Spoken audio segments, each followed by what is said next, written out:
Hello, Internet. How are you? Good morning. I want to talk about making the bed today and narcissism. I know.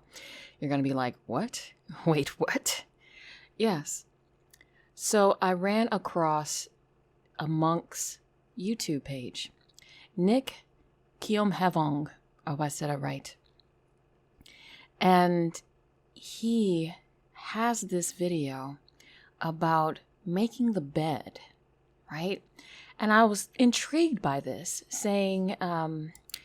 he was saying that there are 3 types of people in the world, and how you relate to your bed says a lot about you. Now, of course, I was really intrigued by this, and as I was listening, it made a lot of sense. So just bear with me for a minute, because this does really relate to narcissism. I'm going to put a link to his page and also to his video. And maybe you can see some red flags in your narcissist, because I know I did. So summarized, he said there are 3 types of people when it comes to bed making. Now, you may think that sleeping is not really important, but he makes a solid point that we do spend 1/3 of our life in our bedrooms. We sleep 30% of the time. We work for 8 hours, we goof off for 8 hours, and then we sleep for 8 hours, right? 24 hours in a day, give or take, right?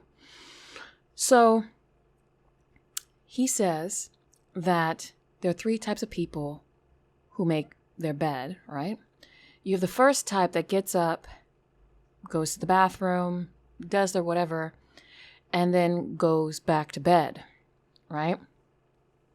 Then you have the second person who gets up right away, makes the bed right away, and goes on with their day and doesn't go back to bed.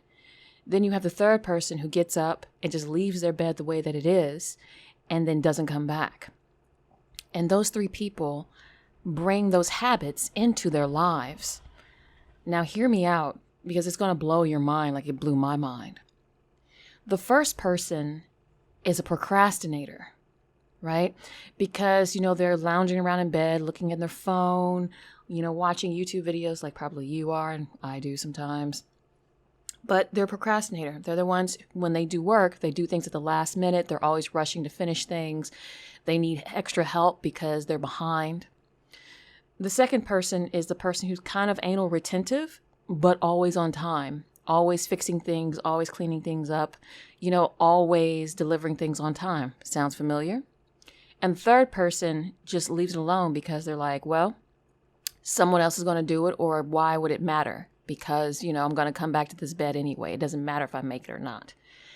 And that kind of person is actually the most destructive, because they just basically leave destruction in their wake, and they just let everyone else deal with it. They don't deal with anything. He says this is relevant because these habits translate to their daily lives. And so he asks people who come after they meditate, and they ask him for guidance. Why can't I have a solid relationship? Why are all my relationships horrible? Why can't I get my life together? And he always asks, how do you make your bed? And they pause. I feel in my heart of hearts that every narcissist that I've ever come in contact with, be they family or lovers, friends, I will say this, I've never seen them make their bed right away. My narcissistic parents never made the bed right away. They always had to do something else. They always had to make coffee or make phone calls or whatever, if they made it at all. I would say that one parent did make it, but she was a procrastinator. She always did something else before. And the other parent didn't do it at all. My former spouses and lovers, spouse and lovers, they never made their bed. I was always the person making the bed right away, right? They would only make the bed if I guilted them into it, or if I didn't say anything, just made it anyway and just ignored them. Then they would make the bed, but they never made the bed on their own. They felt like it was just beneath them, and why should they do it? So this is a quickie, but I want you to be observant to the narcissistic people in your life. And I want you to see if they make their beds. I want you to see if you're dealing with a procrastinator, if you're dealing with a person who leaves destruction in their wake. Remember, I do have a video that I did say that narcissists are hoarders of some kind of thing. Like, it doesn't matter if it's shoes, video games, books. Narcissistic people are hoarders of something, right? Cosmetics, like that's just known for them. They have an addictive personality. I've never met, no, actually in my lifetime, and I've lived quite a while, I've never met a minimalist narcissist. They've always hoarded something. Something was always en masse in their collection. And it's one thing to be a collector of something, and there's another thing to be a hoarder. And all narcissistic people that I've ever met have been hoarders. So maybe that carries over with the whole bed, philosophy.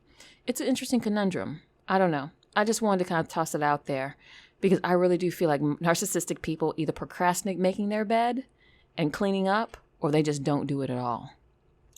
They let someone else do it. All right. You have a good one, Internet. Talk to you later.